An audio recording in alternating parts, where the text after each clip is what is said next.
¿Se imaginan heredar de la noche a la mañana el imperio criminal más grande y peligroso de todo un país? Bueno, no se lo imaginen porque alguien ya lo hizo. Y su apodo, irónicamente, suena a broma, pero les aseguro que de gracioso no tiene absolutamente nada. Hoy vamos a hablar de Giovannis de Jesús Ávila Villadiego, mejor conocido en el inframundo como Chiquito Malo. Cuando el mismísimo Otoniel, el capo más temido de Colombia, fue capturado y extraditado en 2022, el mundo pensó que el temible Clan del Golfo se iba a desmoronar como un castillo de naipes, pero se equivocaron, y por mucho. En las sombras más espesas de la selva del Urabá antioqueño, este hombre, que empezó hace más de 20 años como un simple patrullero raso, ya estaba moviendo todos los hilos. Estamos hablando de una persona que hoy controla un ejército privado de miles de hombres armados, alguien capaz de paralizar casi un tercio del país ordenando un paro armado desde la clandestinidad y que hoy tiene una recompensa de millones de dólares sobre su cabeza, respirándole de cerca a la DEA y a las fuerzas especiales. ¿Cómo un hombre que operaba bajo el radar logró escalar, traicionar y sobrevivir hasta sentarse en el trono de la organización narcoparamilitar más poderosa de Colombia? ¿Y por qué su nombre hoy genera incluso más terror que el de sus propios antecesores? Prepárense, porque la historia de Chiquito Malo es una película de tensión, sangre y millones de dólares. Bienvenidos a mi canal, mi nombre es Adriana Chilito, gracias por estar aquí. Si les gusta este contenido se pueden suscribir a mi canal y activar la campanita de notificaciones. De esta manera YouTube les avisará cuando suba un nuevo video. También me pueden seguir en mis diferentes redes sociales. Me encuentran en Instagram, Facebook, X y TikTok como @lachilito. Comenzamos.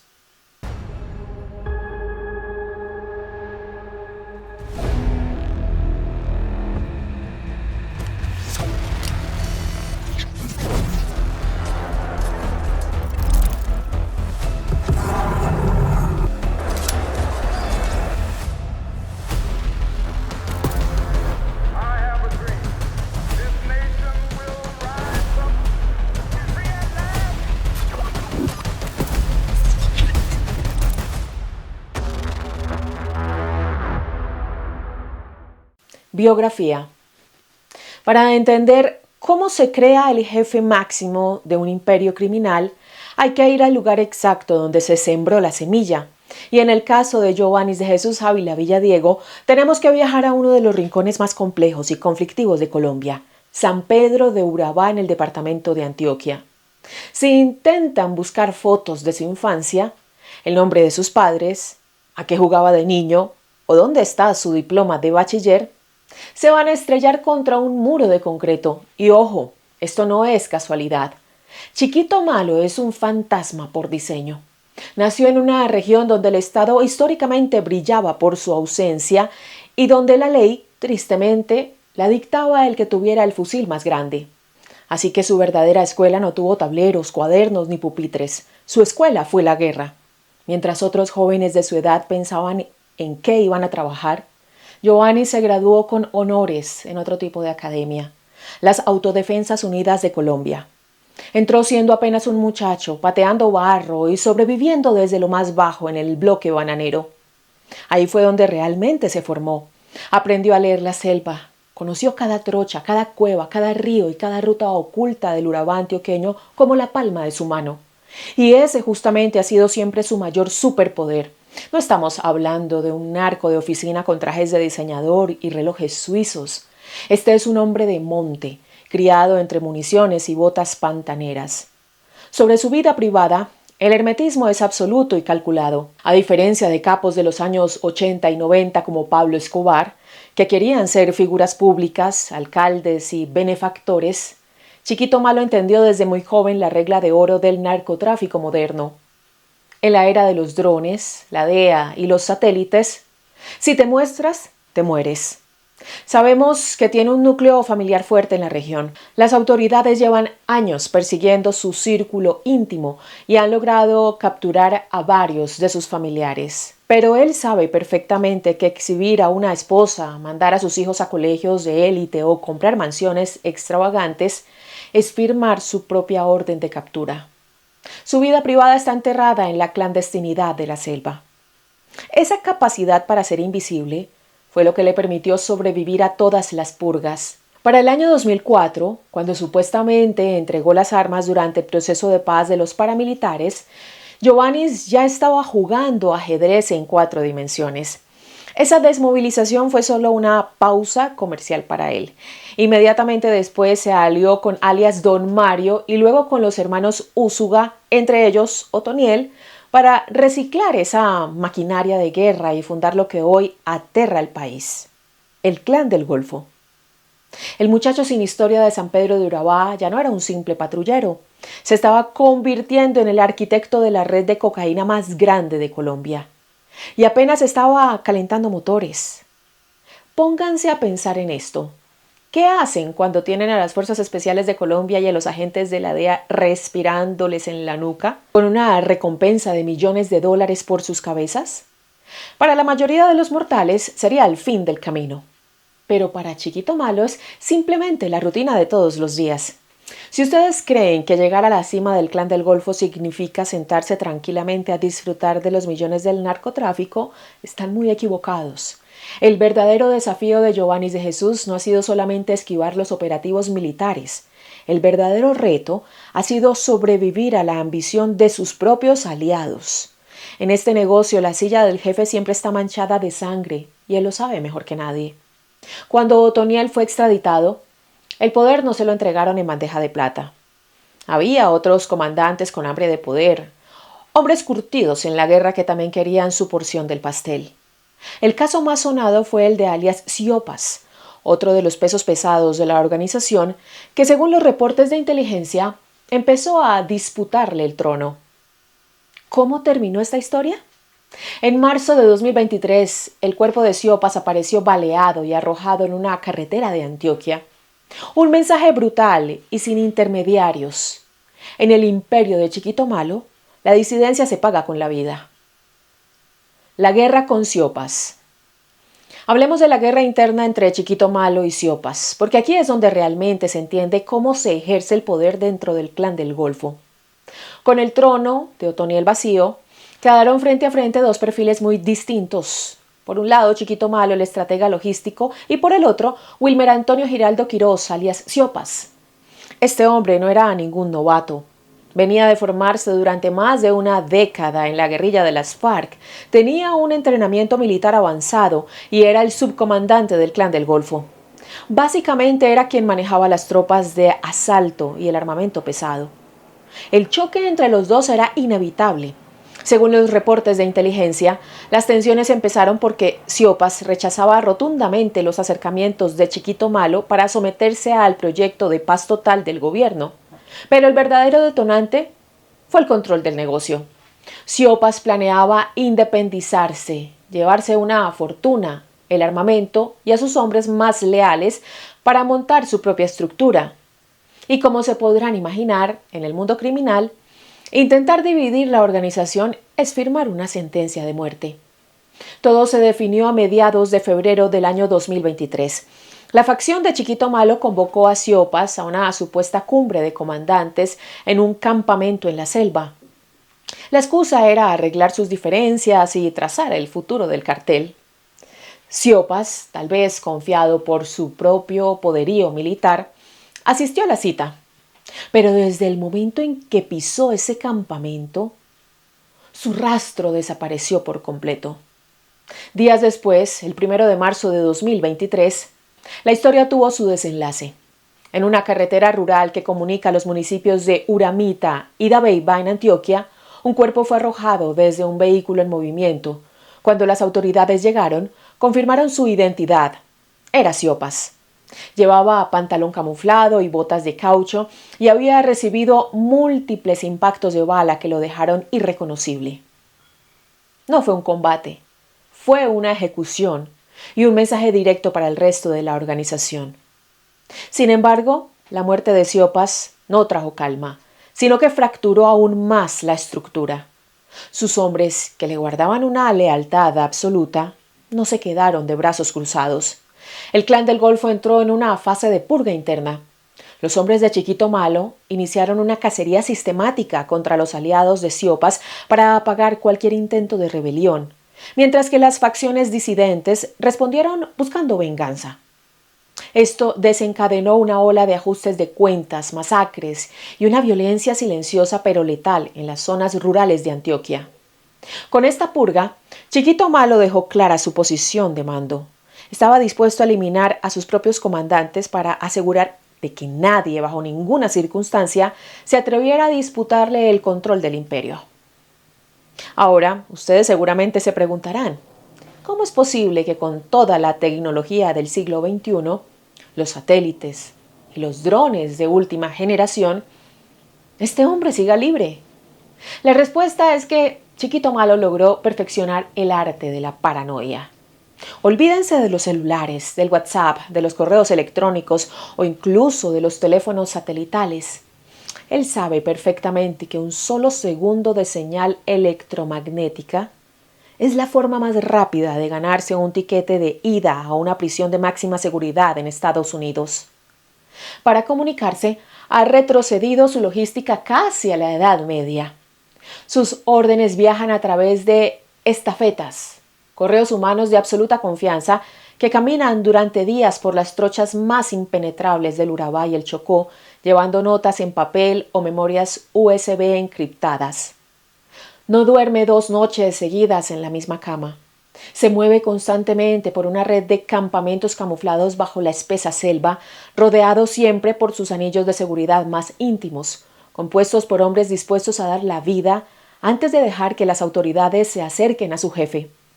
Además, ha tejido una red de informantes tan extensa en los pueblos y veredas de la región que cualquier movimiento extraño de la fuerza pública le es reportado horas antes de que siquiera lleguen al área de operaciones. Hoy, mientras ustedes escuchan esta historia, hay operaciones militares gigantescas desplegadas única y exclusivamente para cazarlo. Es el objetivo de alto valor número 1.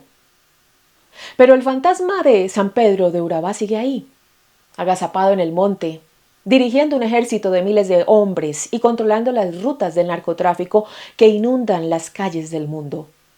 La gran pregunta que queda en el aire no es si lo van a atrapar. La verdadera pregunta es, ¿cuánta sangre más va a correr antes de que eso pase? Para este punto de la historia, con sus rivales internos bajo tierra y el control absoluto en sus manos, uno pensaría que el negocio de Chiquito Malo sigue siendo exactamente el mismo que el de sus predecesores. Pero la realidad es que el cartel evolucionó.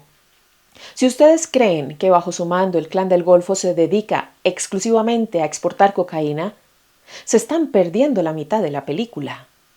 Bajo la gerencia de Giovannis de Jesús Ávila, la organización entendió que diversificar era la clave de la supervivencia. Hoy en día operan como un holding criminal. Veamos un ejemplo claro y desgarrador. El tapón del Darién.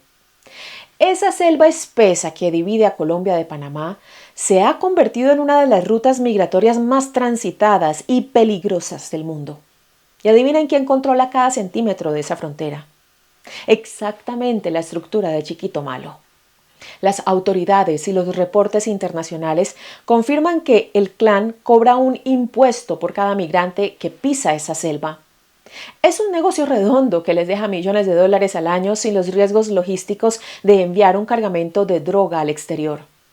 A esto tienen que sumarle el control de la minería ilegal de oro en el Chocó y el Bajo Cauca antioqueño, además de una red de extorsión tan calculada que en muchos de esos municipios, hasta las tiendas de barrio más pequeñas, tienen que pagar su cuota para poder abrir las puertas. Pero lo que realmente diferencia a este jefe criminal de capos anteriores es su estrategia frente al Estado. Chiquito Malo aprendió la lección. No quiere pasar los próximos 10 años huyendo por el monte hasta que lo capturen o lo traicionen. Su jugada maestra actual es política. Ha intentado cambiarle la cara a la organización, insistiendo en llamarla Ejército Gaitanista de Colombia, buscando a toda costa que el gobierno les reconozca un estatus político y no los trate como simples narcotraficantes. Su objetivo es claro. Quiere sentarse en una mesa de negociación, buscar beneficios jurídicos y, sobre todo, evitar subirse a un avión de la DEA con un overol naranja. El problema es la paradoja. Mientras emiten comunicados hablando de paz, Sus frentes armados siguen expandiéndose a sangre y fuego por el territorio nacional. Se enfrentan a la guerrilla del ELN y a las disidencias para apoderarse de nuevas rutas, imponen el terror en las comunidades rurales y mantienen el control militar de sus zonas de influencia. Y aquí es donde el tablero de ajedrez se vuelve crítico. Por un lado, mantiene la expectativa de la justicia transicional y las negociaciones con el gobierno. Por el otro, la inteligencia militar y las agencias estadounidenses siguen afinando el cerco. La cacería no se ha detenido. El Departamento de Estado de los Estados Unidos mantiene vigente una recompensa multimillonaria por cualquier información que lleve a su captura o condena. Chiquito Malo está jugando al límite, caminando sobre una cuerda floja entre la diplomacia criminal y la guerra total. Sabe que cualquier error de cálculo, cualquier fisura en su esquema de seguridad o un mal movimiento político puede costarle el imperio o la vida. Y mientras él mueve sus fichas desde la clandestinidad, tratando de mantener unificada la organización armada más grande del país, las poblaciones en sus territorios siguen esperando a ver quién gana la partida. Múltiples muertes. Ahora hay un detalle en esta historia que parece sacado de un relato de ficción. Si ustedes revisan los archivos de noticias de los últimos años, se van a encontrar con un fenómeno muy particular. A Chiquito Malo lo han matado. Muchas veces. ¿Saben cuántas veces el país se ha despertado con el rumor de última hora anunciando que el máximo jefe del Clan del Golfo fue abatido? Ha sucedido después de bombardeos masivos, tras operaciones de asalto en plena selva o incluso en medio de las purgas internas de las que hablábamos hace un momento. La dinámica casi siempre es la misma. Las fuerzas especiales lanzan un operativo a gran escala en el corazón del Urabá o en el Chocó. Se reportan fuertes combates, caen varios hombres de su círculo de confianza y de repente una fuente filtra el rumor. Parece que cayó el jefe. Los medios de comunicación empiezan a mover la noticia. El rumor crece como una bola de nieve y el país entero se queda conteniendo la respiración esperando la confirmación oficial o la fotografía del cuerpo.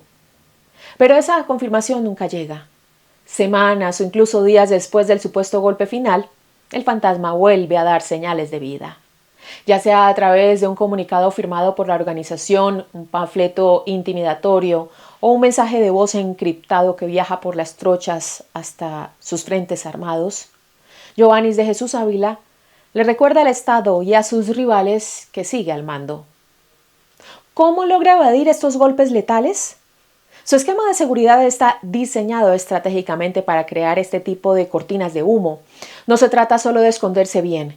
Se mueve con anillos de seguridad concéntricos y, según expertos en inteligencia, utiliza tácticas de distracción. Cuando la fuerza pública logra romper el primer o el segundo cerco defensivo, él ya ha sido evacuado a kilómetros de distancia por rutas subterráneas o caminos invisibles desde el aire, dejando que sus tropas de choque reciban todo el impacto de la ofensiva.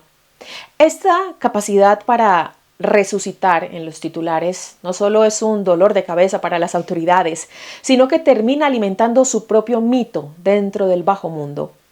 Para las tropas que lo siguen, cada vez que el gobierno insinúa su caída y él reaparece intacto, su figura de líder intocable se hace más fuerte. Jugar al gato y al ratón es complicado, pero él ha llevado el arte de la evasión a un nivel completamente distinto. El Clan del Golfo. Para entender el verdadero tamaño del monstruo que dirige Chiquito Malo, tenemos que mirar los números. No estamos hablando de una simple banda de barrio, estamos frente a la organización criminal más grande, rica y letal de Colombia. Según los reportes de inteligencia y fundaciones como Pares, el Clan del Golfo cuenta hoy con un ejército estimado de entre 5.000 y 9.000 hombres armados. Tienen presencia comprobada en más de 300 municipios del país, es decir, operan o delinquen en casi un tercio del territorio nacional. Tienen batallones, comandantes, uniformes y fusiles de asalto. Y con esa fuerza bruta, controlan aproximadamente el 45% de toda la cocaína que sale de Colombia hacia el resto del mundo. Casi la mitad del negocio en uno de los países que más exporta esta droga. Pero si creen que a esta organización solo se le acusa de narcotráfico, se quedan muy cortos. El expediente criminal del Clan del Golfo parece un catálogo del terror. Las autoridades los acusan de ser los mayores depredadores ambientales por su control absoluto sobre la minería ilegal de oro en regiones como el Bajo Cauca antioqueño y el Chocó. Envenenan ríos enteros con mercurio para sacar el metal y financiar sus armas. Además, han montado una dictadura de la extorsión. En los pueblos donde mandan, no se mueve una hoja sin que ellos cobren. Desde el ganadero más rico hasta la señora que vende arepas en la esquina, todos tienen que pagar una vacuna mensual. Y si miramos hacia el tapón del Darién, en la frontera con Panamá, ellos son los dueños de la trata de personas. Cada migrante que entra a esa selva tiene que pagarles un peaje. Si no pagan, los abandonan a su suerte, los asesinan o los desaparecen. La evolución de la muerte. ¿Cuántas muertes ha causado el Clan del Golfo? Dar una cifra exacta es casi imposible porque su especialidad es desaparecer los cuerpos en los ríos o enterrarlos en fosas clandestinas en la selva. Pero hay un dato clave para entender cómo operan. Sus antecesores, los paramilitares de los años 90, hacían masacres donde entraban a un pueblo y mataban a 30 o 40 personas de una sola vez. El Clan del Golfo, bajo el mando de estrategas como Chiquito Malo, evolucionó esa violencia. Aprendieron que las grandes masacres atraen demasiada atención de la prensa internacional y del ejército.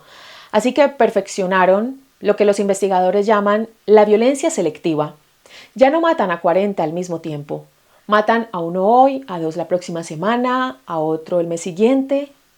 Asesinan al líder social que los denuncia, al campesino que no quiso venderle su tierra o a los jóvenes que se niegan a ser reclutados a la fuerza.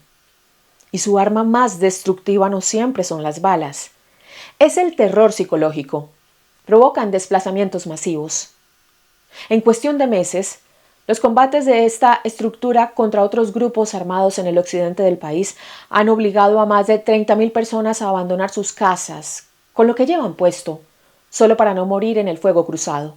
Al final del día, el Clan del Golfo no es solo un cartel de drogas, es un estado paralelo, un régimen paramilitar que dicta a qué hora se puede salir a la calle, qué colores de ropa se pueden usar en ciertas veredas y quién vive o muere en sus territorios.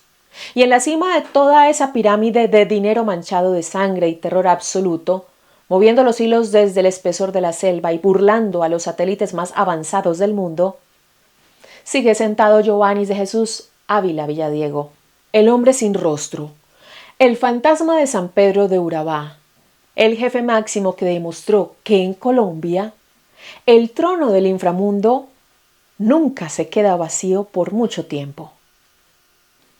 Y hoy les tengo una súper sorpresa. Mire quién está aquí.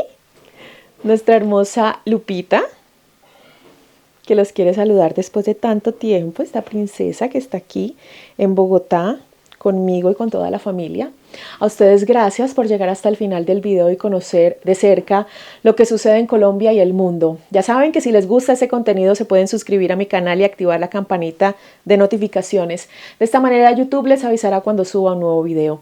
También me pueden seguir en mis diferentes redes sociales. Me encuentran en Instagram, Facebook, X y TikTok como @lachilito. Vamos a saludar de manera especial a nuestros suscriptores y también a los miembros que nos apoyan de manera incondicional. Hoy le envío mi saludo especial a Abner Cobos. Abner, gracias por tu apoyo incondicional. Los quiero mucho a todos. Lupita también los quiere mucho, ¿cierto? Después de tanto tiempo, esta niña hermosa. Saluda, hola. Les queremos mucho y nos vemos en un próximo video. Hasta pronto. Bye, bye. Bye, bye. Ay, mi niña. Te amo.